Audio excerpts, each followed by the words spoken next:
ಆ ಬಡವರಿಗೆ ಕೊಡ್ತಕ್ಕಂಥ ಯೋಜನೆಗಳಲ್ಲೂ ಸಹ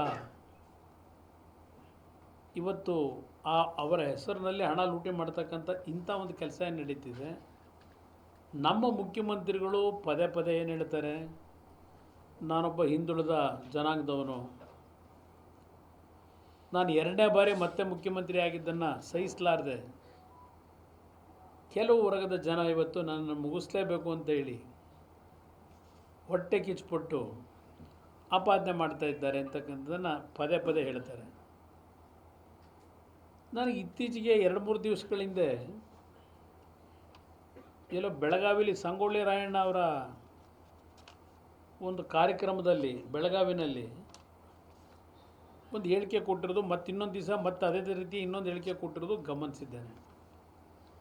ಸಂಗೊಳ್ಳಿ ರಾಯಣ್ಣ ಅವ್ರದಕ್ಕೆ ಅವರ ಇವತ್ತಿನ ಮುಖ್ಯಮಂತ್ರಿಯ ಸ್ಥಾನದಲ್ಲಿ ಅಧಿಕಾರದಲ್ಲೇನಿದ್ದಾರೆ ಅದನ್ನು ಹೋಲಿಕೆ ಮಾಡ್ಕೊಂಡಿದ್ದಾರೆ.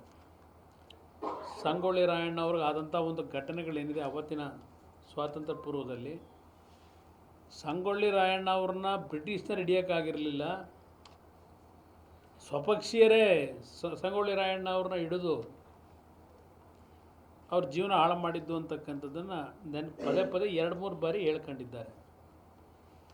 ಇವರೇನು ಹೇಳ್ತಾ ಇದ್ದಾರೆ, ನಮ್ಮ ಮುಖ್ಯಮಂತ್ರಿಗಳು ಸಂಗೊಳ್ಳಿ ರಾಯಣ್ಣ ಅವ್ರನ್ನ ಹೋಲಿಕೆ ಮಾಡ್ಕೊಂಡು ಇವತ್ತು ನನ್ನ ಒಂದು ಬೆಳವಣಿಗೆಯನ್ನು ಸಹಿಸಲಾರದೆ ಇರತಕ್ಕಂಥ ನಮ್ಮ ಪಕ್ಷದ ಸ್ವಪಕ್ಷೀಯರೇ ಅಂತ ಹೇಳ್ತಾ ಇದ್ದಾರೆ. ಈಗ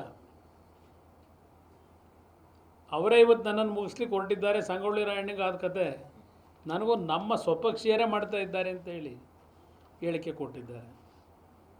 ಸದ್ಯ ವಿರೋಧ ಪಕ್ಷಗಳು ಅಂತ ಈಗ ಹೇಳೋದು ನಿಲ್ಲಿಸ್ದಂಗೆ ಆಯ್ತು, ಅಲ್ಲಿಗೆ ನಾವೇನು ತೊಂದರೆ ಕೊಟ್ಟಿಲ್ಲ ಅಂತ ಆಯ್ತು. ಈಗ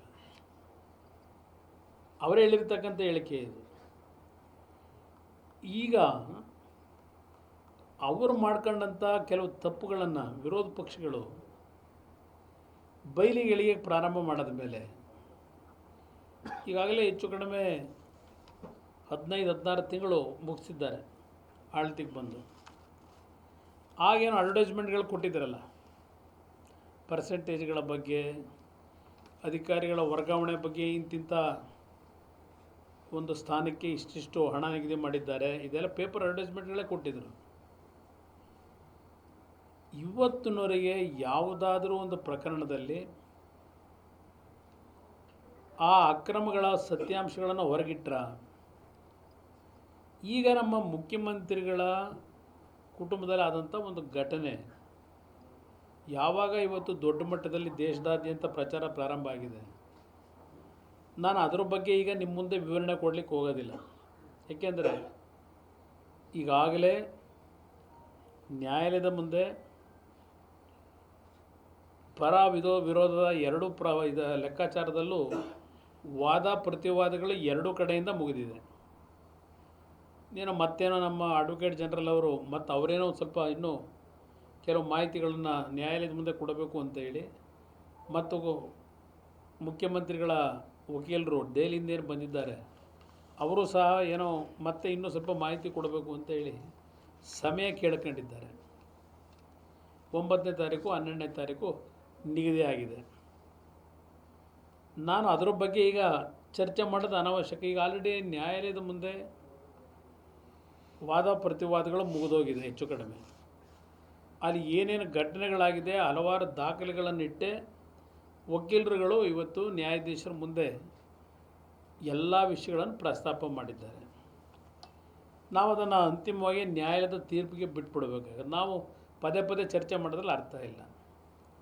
ಆದರೆ ಈ ರೀತಿಯ ಒಂದು ಬೆಳವಣಿಗೆ